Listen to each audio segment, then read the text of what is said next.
हाँ, तो देखो अभी द क्वेश्चन वाज कि यहाँ पे angle D A B and angle A B C ये दोनों भी इक्वल क्यों हैं, ठीक है, डी ए बी और ए बी सी। ठीक है, तो अब सबसे पहले इसको समझाने से पहले एक चीज़ अभी यहाँ पे जो गिवन है वो समझते हैं। ठीक है, तो क्वेश्चन में गिवन था कि ये तीनों भी जो पहले तो मतलब जिन तीनों भी जो साइड्स है चारों भी वो एक दूसरे के इक्वल है। तो यहाँ पे हम लोग को एस एस एस कॉन्ग्रुएंसी वाला वो लगा सकते हैं टेस्ट।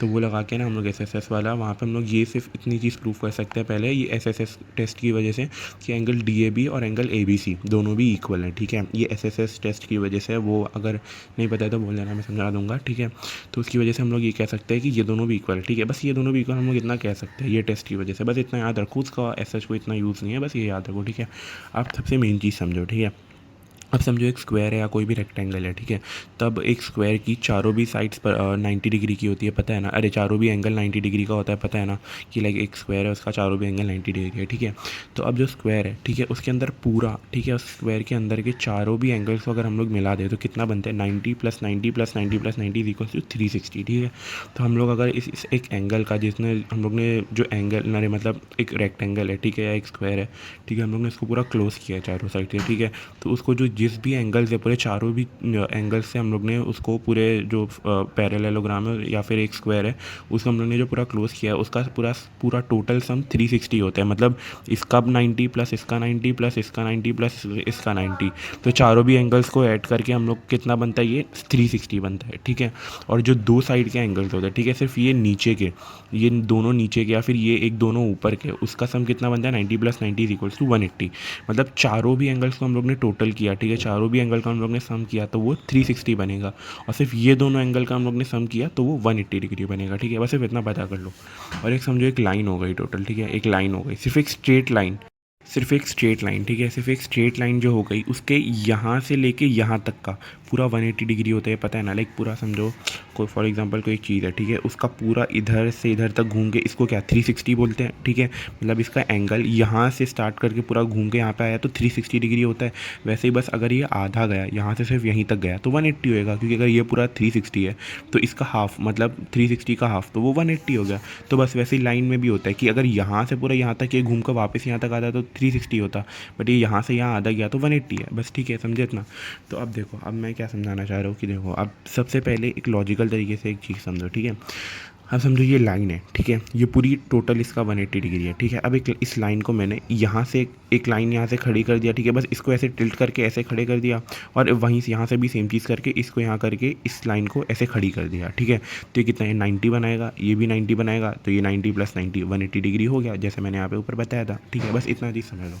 अब हम लोग अपने मेन प्रूफ की तरफ आते हैं, जो हम लोग ने बोले थे ना, डी ए बी और A B C equal Q plus D A B plus A B C is equals to 180 degree क्यों है।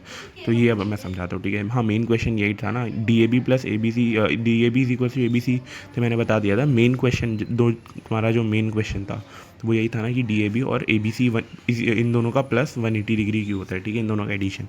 तो अब वो समझाता हूँ। सबसे पहले समझो कि A D is parallel to B C. ठीक है, अपना जो ए डी हो गया वो बी सी के पैरेलल है। ठीक है, ये दोनों भी लाइंस एक दूसरे के पैरेलल है, सबसे इंपॉर्टेंटली ये याद रखो। ठीक है, ये दोनों एक दूसरे को पैरेलल है। ठीक है, ऐसे और ऐसे ये दोनों भी एक दूसरे को पैरेलल हो रहे हैं। ठीक है, और डी ए बी और A B C lie on the same line, same side of the line. ठीक है, डी ए बी और A B C, D A B और ए बी सी, ये जो दोनों भी एंगल्स है वो दोनों भी सेम लाइन पे लाई कर रहे हैं, बराबर। ये दोनों भी जो एंगल है वो इस सेम ए बी लाइन पे तो लाई कर रहे हैं। ठीक है, तब एक चीज़ समझो। हाँ, तो अभी एक चीज़ समझो। ठीक है, कोई दो लाइंस पैरेलल है, ठीक है, और वो दो लाइंस के बीच में, 2 सेकेंड, हाँ समझो, ये देखो, अब दो लाइंस कोई पैरेलल है। ठीक है, ये दो लाइंस के बीच में दो एंगल्स लाई कर रहे हैं। ठीक है, ये एक सेम साइड पे दो एंगल्स लाई कर रहे हैं, तो हम लोग ऐसा नहीं कह सकते कि ये दोनों का भी एडिशन 180 डिग्री होगा।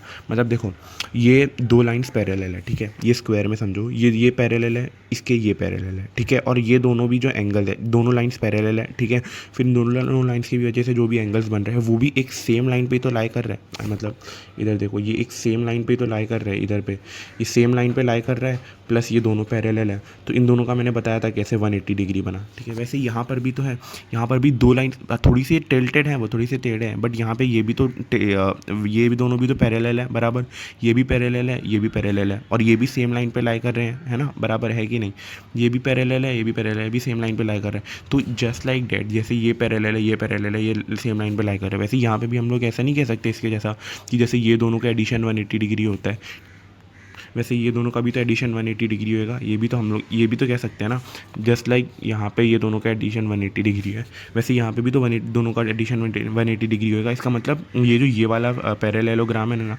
ये भी वही है, मतलब ये भी अपना ये रेक्टेंगल या फिर स्क्वायर ही है, बस इसको यहाँ पे डिफरेंस ये है कि हम लोग ने इसको बस थोड़ा सा टिल्ट कर दिया, ठीक है। ये भी एक स्ट्रेट रेक्टेंगल जैसा ही है, बस इसको हम लोगों ने थोड़ा सा हल्का सा ऐसा टिल्ट कर दिया, ठीक है, थोड़ा सा घुमा दिया इसके लिए, बस ये वरना ये दोनों सेम ही होते हैं, ठीक है। और इसके लिए ये दोनों का भी जो एडिशन है वो भी 180 डिग्री ही होगा। और एक और चीज़ समझो, ठीक है, ये दोनों का एडिशन 180 डिग्री है, और यहाँ पे भी हर एक पर एंगल जो एक एंगल है उसका क्या बोलते हैं वैल्यू भी 90 होएगा, ठीक है। दोनों का एडिशन 180 है, तो एक का जो एक एंगल है उसका क्या बोलते हैं सम 9, अरे एक एंगल जो है वो 90 डिग्री का होएगा। कैसे, देखो यहाँ पे हम लोग ने प्रूफ किए थे कि ये और ये दोनों भी इक्वल है बराबर, यहाँ से हम लोग ने एसएसएस टेस्ट से प्रूफ, ये वाले टेस्ट से हम लोग ने एसएसएस टेस्ट से हम लोग ने प्रूफ किए थे कि ये और ये वाला एंगल दोनों भी एंगल सेम है, ठीक है, दोनों भी एंगल सेम है, ठीक है। और यहाँ पे हम लोग ने क्या प्रूफ किया कि ये दोनों भी एंगल का एडिशन 180 डिग्री है, ठीक है। अब अगर ये दोनों एंगल इक्वल है और इन दोनों का एडिशन 180 डिग्री है, तो ऑब्वियसली ना पर एंगल हर एक एंगल 90 डिग्री का है, तभी तो 90 + 90 180 डिग्री बनेगा बराबर। देखो अब ऐसा भी 180 डिग्री, दो एंगल्स का एडिशन 180 डिग्री होता है, इसका मतलब ये नहीं कि दोनों एंगल 90 के ही हो सकता है कि ऐसे लाइक 120 + 60 भी हो सकता है, फिर ऐसा 100 + 80 भी हो सकता है, बट यहाँ पे दोनों भी 90 के। क्यों पता है, क्योंकि ये दोनों भी एंगल्स इक्वल है, ठीक है। अब दोनों भी एंगल्स इक्वल है मतलब इन दोनों की वैल्यू सेम ही होनी चाहिए, और इन दोनों की जो भी सेम वैल्यू है उसका एडिशन 180 डिग्री ही होना चाहिए, क्योंकि हम मैंने बताया यहाँ पे दोनों का भी एंगल का एडिशन 180 डिग्री क्यों होएगा, और ये दोनों भी इक्वल है, हम लोग ने यहाँ से प्रूफ कर दिया। तो इसके लिए इन दोनों का एडिशन 180 डिग्री होना चाहिए और ये दोनों इक्वल भी है। तो ये कब सिर्फ एक ही केस में पॉसिबल हो सकता है ना, जब दोनों भी 90 डिग्री के हो, तो दोनों भी इक्वल हो गए, 90 के हो गए, और दोनों का भी एडिशन 180 डिग्री हो गया, ठीक है। तो समझे, और इसीलिए मैं कहता हूँ अब यहाँ पे अगर हर एक एंगल 90 डिग्री का है तो ये भी रेक्टेंगल जैसा बन गया, ये देखो ये भी रेक्टेंगल जैसा बन गया। तो मैं बस यहाँ पे डिफरेंस ये है कि ये एक थोड़ा टिल्टेड रेक्टेंगल है, ठीक है, ये एक स्ट्रेट रेक्टेंगल है, इसको हम लोग ने थोड़ा सा टिल्ट कर दिया तो ये वाला रेक्टेंगल बन जाएगा। अब और ये हम लोग ने ऐसा क्यों प्रूफ कर पाया, क्योंकि हम लोग ने यहाँ पे बोला था AD और BC पैरेलल है, ठीक है, क्वेश्चन में गिवन था कि दोनों भी पैरेलल है, और ये जो दोनों भी एंगल्स है वो इसकी एक सेम ट्रेवर्सल में ही कट कर रहे हैं, मतलब एक सेम ट्रेवर्सल में ही दोनों भी एंगल्स लाई कर रहे हैं, एक मतलब इतना समझो कि बस ये एक सेम लाइन में ही ये दोनों भी एंगल्स लाई कर रहे हैं, और ये दोनों एंगल्स जिसकी वजह से बन रहे हैं वो एक दूसरे को पैरेलल है। तो ऑब्वियसली ये वाली कंडीशन ही हो गई ना, यहाँ पे भी तो देखो एक लाइन पे दोनों एंगल्स लाई कर रहे हैं और ये दोनों भी साइड्स पैरेलल है, ठीक है, क्योंकि ऑब्वियसली स्क्वायर में पैरेलल होती है, तो ये दोनों सेम जैसा ही तो हो गया, बस यहाँ पे ये इसको हम लोग ने थोड़ा सा टिल्ट कर दिया, है ना। तो ये बस भाई दोनों का भी एडिशन 180 हो गया, ठीक है, यहाँ पे दोनों का एडिशन 180 हो गया, और यहाँ पे हम लोग ने इसको 90 हर एक एंगल 90 कैसा है वो इसकी वजह से दोनों, हाँ यहाँ पे दोनों भी 90 हम लोग ने इस वजह से बता पाए क्योंकि ये जो एसएसएस टेस्ट है उसकी वजह से हम लोग ने कह दिया यहाँ पे कि DAB + ABC होता है, ठीक है। और अगर दोनों भी इक्वल है और दोनों का एडिशन भी 180 डिग्री है तो ऑब्वियसली दोनों भी 90 के होंगे, तभी तो ऐसा हुआ ना, बस, ठीक है। तो बस अब तुमने इतना समझे कि ये सेम रेक्टेंगल ही है, बस उसको यहाँ पे टिल्ट कर दिया है, ठीक है, क्योंकि ये दोनों भी लाइन्स पैरेलल थे और इनका एंगल एक ही सेम लाइन पर लाई कर रहा था। ओके, अब यहाँ पे मेन चीज़ पे हम लोग आते हैं। अब दूसरी चीज़, ये एक लाइन है ACD = ACB, ठीक है। देखो ACD यहाँ पे क्या लाइन है, एक सेकंड यहाँ पे वापस से एक बार बना देता हूँ, एक सेकंड है बस।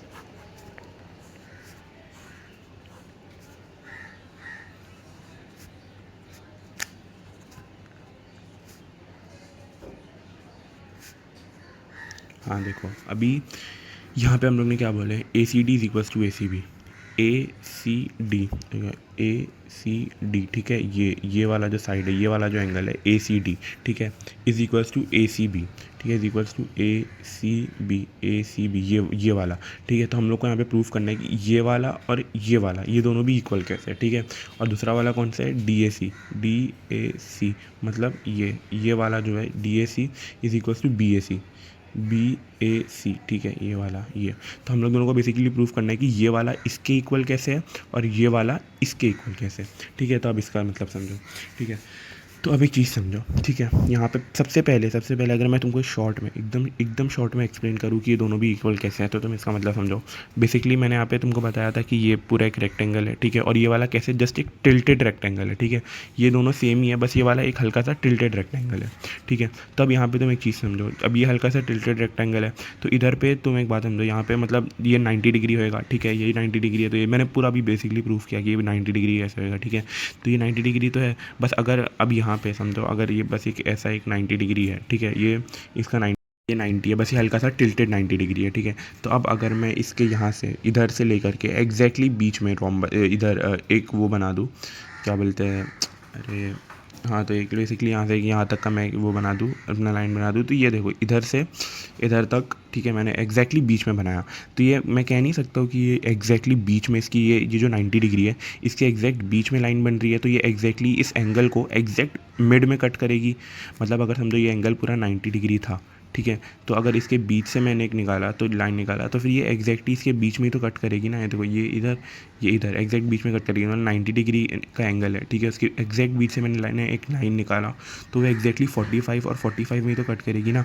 अगर समझो ये है, ठीक है, ये एक ऐसा है, ठीक है, एक रेक्टेंगल है, ठीक है, और ये बस हल्का सा टिल्टेड रेक्टेंगल मैंने बना दिया, ठीक है, और इसका 90 डिग्री है, और इसके एग्जैक्टली 90 डिग्री के बीच से मैंने एक लाइन निकाला, तो वो लाइन उस 90 डिग्री को एग्जैक्ट बीच में से ही तो कट कर रही है ना। तो यहाँ पे मैं कह नहीं सकता कि ये जो दोनों हैं, ये ठीक है एग्जैक्ट बीच में 90 डिग्री के कट किया है, तो ये दोनों भी इसको 45 और 45 में डिवाइड करेगा। ऑब्वियस है ना यार, मतलब अगर ये एक रेक्टेंगल है, ठीक है, उसके एग्जैक्ट बीच से मैंने कट किया, तो ये जो एंगल है 90 डिग्री का, उसको एग्जैक्ट मिड में ही तो कट करेगा ना, 90 और 90 में कट करेगा, मतलब 90 को ऐसे 45 और 45 में कट करेगा। तो वैसे ही मैं यहाँ पे भी नहीं कह सकता कि ये समझो, मैंने बताया तुमको कि ये बेसिकली एक टिल्टेड रेक्टेंगल है, ठीक है, तो यहाँ पे भी ये इसका हर एक एंगल 90 का होएगा, ठीक है, और यहाँ पे ये एग्जैक्टली बीच से निकल के बीच में जा रही है, तो एग्जैक्ट मिड से कट कर रही है, ठीक है। तो यहाँ पे भी ये 45 में कट करेगी। सबसे बेसिक एग्जांपल में सबसे बेसिक एक्सप्लेनेशन यही है कि ये दोनों भी इक्वल है, ठीक है। क्यों इक्वल है? क्योंकि ये दोनों के एग्जैक्ट बीच में से लाइन कट कर रही है, 90 को एग्जैक्ट बीच में से 45 में कट कर रही है। तो ये सबसे पहला एग्जाम्पल, ये सबसे पहला एक्सप्लेनेशन ये हो गया इस चीज़ का, ठीक है। हाँ, तो अब ये वाला जो एक्सप्लेनेशन था ना, वो तो बस मैंने एक बेसिक ऊपर से ओवरव्यू दे दिया, मतलब इजी वर्ड्स में एक्सप्लेन कर दिया कि ये एग्जैक्टली ये दोनों कैसे इक्वल होंगे। अब ये दोनों का जो प्रोफेशनल आंसर है, इन दोनों का जो प्रोफेशनल एक्सप्लेनेशन है, अब वो भी समझाता हूँ, ठीक है। तो अब देखो, कोई भी फॉर एग्जांपल अगर कोई दो एक पैरेलल लाइन्स है, ठीक है, ये दोनों एक पैरेलल लाइन्स है, ठीक है। सबसे कंडीशन इंपॉर्टेंट जो होती है वो होती है पैरेलल लाइन्स की, कि दोनों भी पैरेलल होनी चाहिए, ठीक है। उसके एग्जैक्टली बीच में से मैंने ऐसे एक लाइन बना दिया, ठीक है, दो पैरेलल लाइन्स हैं, ठीक है, उनके एग्जैक्टली बीच में से मैंने एक लाइन निकाल दिया। तो सबसे पहले समझो ये दोनों और ये दोनों इक्वल होंगे। पता है ना, को इंटीरियर एंगल्स नाम की एक प्रॉपर्टी होती है ज्योमेट्री में, वो बोलती है कि को इंटीरियर्स दोनों के भी इक्वल होते हैं, ठीक है। अगर दोनों भी पैरेलल लाइंस हैं और उनके बीच से एग्जैक्ट मैंने ऐसे ट्रेवर्सल निकाल दिया, तो उन दोनों का जो को इंटीरियर एंगल होएगा, मतलब ये ऐसा जो जेड फॉर्म करता है जो एंगल, वो दोनों भी इक्वल होता है, ठीक है।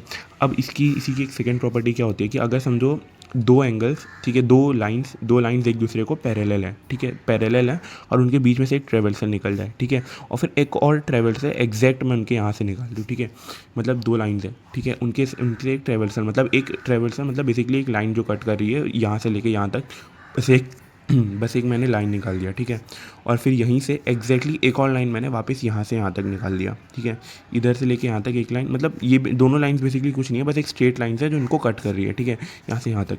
तो अब एक दूसरी प्रॉपर्टी क्या बोलती है पता है, कि जैसे यहाँ पे एक दोनों पैरेलल है, एक लाइन यहाँ से आ गई, बस एक लाइन मैंने यहाँ से ड्रॉ कर दिया, तो जो लाइन ये वाला एंगल के साथ ये लाइन बनाएगी ना, जो एंगल ये वाले लाइन के साथ बनाएंगी, वही एंगल ये वाले लाइन के, ये दूसरे लाइन के साथ भी बनाएगी। इसको बोलते हैं इंटीरियर एंगल्स की प्रॉपर्टी, ठीक है। ये दोनों भी इंटीरियर एंगल्स हो गए, बराबर अंदर के दोनों भी एंगल्स हो गए ये लाइन के। तो ये दोनों भी लाइंस में जो एग्जैक्ट जो मिड पे जो यहाँ से जो लाइन निकल रही है, वो जो एंगल इस लाइन के साथ बनाएगी, वही एंगल ये दूसरी वाली लाइन के साथ भी बनाएंगी। इसको इंटीरियर एंगल्स की प्रॉपर्टी बोलते हैं, ठीक है। बस ये ज्योमेट्री में एक प्रॉपर्टी होती है कि ये दोनों भी जो दो लाइंस अपना पैरेलल हो गए, ठीक है, वो पैरेलल लाइन से मैंने एक लाइन ऐसे कट करते हुए निकाल दिया और दूसरी एक लाइन यहाँ से निकाल दिया, तो ये वाली लाइन और ये वाली लाइन, ये वाला एंगल और ये वाला एंगल, ये दोनों भी एक दूसरे के इक्वल होएगा, ठीक है, ये दोनों भी एक दूसरे के ऐसे इक्वल होएगा, ठीक है। और अगर अभी कुछ नहीं समझ आया तो मुझसे बोल देना, मैं वापस एक बार समझाता हूँ। ओके, सो जस्ट लाइक यहाँ पे ये दोनों भी इक्वल हो गए एक दूसरे के। वैसे यहाँ पे भी ऐसे ही है ना, देखो ये दोनों भी यहाँ से पैरेलल है, ये इसके पैरेलल है, ये इसके पैरेलल है, ठीक है। तो ये दोनों भी एक दूसरे के पैरेलल है, और वैसे यहाँ पे ये एक ट्रेवर्सल कट कर रहा है इसको, ठीक है। ये एक लाइन यहाँ से कट कर रही है और एक ये लाइन एग्जैक्टली बीच से यहाँ से कट कर रही है।